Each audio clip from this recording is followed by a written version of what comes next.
Et si l'Afrique n'était qu'un seul pays ?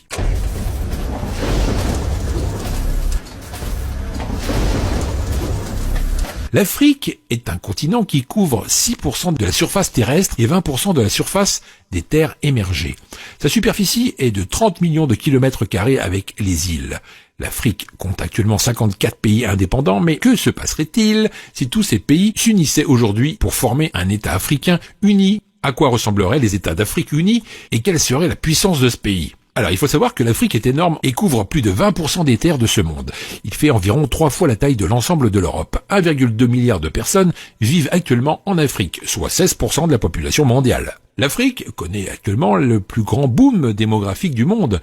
La population du continent a doublé depuis 1990. Selon les estimations officielle de l'ONU, le continent devrait dépasser les populations de l'Inde et de la Chine réunies en 2100. La population de l'Afrique devrait atteindre 4 milliards de personnes d'ici 70 ans et va représenter plus de 39% de la population mondiale. La population de l'Afrique est actuellement la plus jeune au monde avec un âge médian de 19,7 ans comparé à la moyenne mondiale de 30,4 ans. Les taux d'alphabétisation sont également bas avec seulement 64% de la population considérée comme alphabète. Mais cela varie de région en région.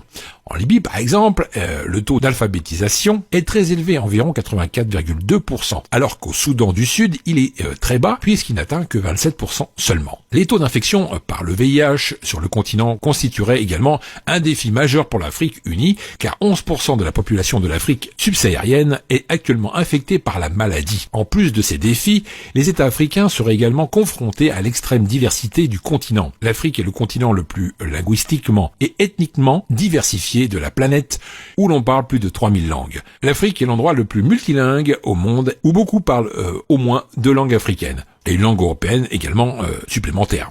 Une situation similaire à l'Afrique du Sud, où il y a 11 langues officielles. En Afrique du Nord, la langue la plus utilisée, c'est bien sûr l'arabe, et elle est parlée pas moins de 70% de la population vivant dans cette région. Nous avons 20% de la population vivant en Afrique du Nord qui parle le berbère. Dans les pourcentages restants, on y trouve l'anglais, le français et le portugais. Et pour la religion de cet État, 47% de la population serait musulmane, 47% serait chrétienne, 10% restera toujours dans les anciennes traditions africaines et 2% serait athée ou sans religion.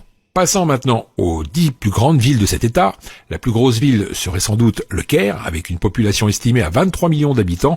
Et en deuxième place, le Lagos, avec 22,9 millions. Ensuite, nous avons le Gauteng, avec 13 millions, puis Kinshasa, avec 12 millions, Nairobi, avec 8 millions, Luanda, 7,9 millions, Alger, 7,8 millions, Khartoum, 7,3 millions, Ibadan, 7,7 millions, et en 10e place, Dar es Salaam, avec 5,6 millions d'habitants. En ce qui concerne la puissance militaire de cet État, alors là, c'est du lourd, mes amis. L'État africain uni pourrait aligner plus de 5 millions de soldats. Elle pourrait avoir également 7 millions de réservistes. Mais côté matériel de guerre, faut pas trop attendre à voir quelque chose de nouveau. L'arsenal militaire de cet État serait principalement du matériel russe. Mais quand même, ça reste un pays très puissant qui ne pourrait pas être envahi, ça c'est sûr. Avec cette puissance militaire, l'État africain va certainement lancer une vaste opération de nationalisation et annulera le pacte signé avec la France et le Royaume-Uni. Vous ne le saviez peut-être pas, mais aujourd'hui, beaucoup de pays africains continuent de payer un impôt colonial en France, et cela malgré l'indépendance. 14 pays africains sont obligés par la France, à travers le pacte colonial, de mettre 85% de leurs réserves à la Banque centrale de la France, à savoir le Bénin, le Burkina Faso, la Guinée-Bissau, la Côte d'Ivoire, le Mali, le Niger, le Sénégal, le Togo, le Cameroun, la République centrafricaine, le Tchad, la République du Congo, la Guinée équatoriale et le Gabon. Enfin, sachez que la France ne leur permet d'accéder qu'à seulement 15% de leur argent par an. S'ils ont besoin de plus, les pays africains doivent emprunter. En ce qui concerne les richesses naturelles de cet État, il y a de quoi remplir les poches de tous les habitants de ce grand pays. En effet, l'Afrique détient 90% des ressources naturelles de platinium, 50% des ressources d'or, 50% des ressources de diamants et 33% des ressources d'uranium.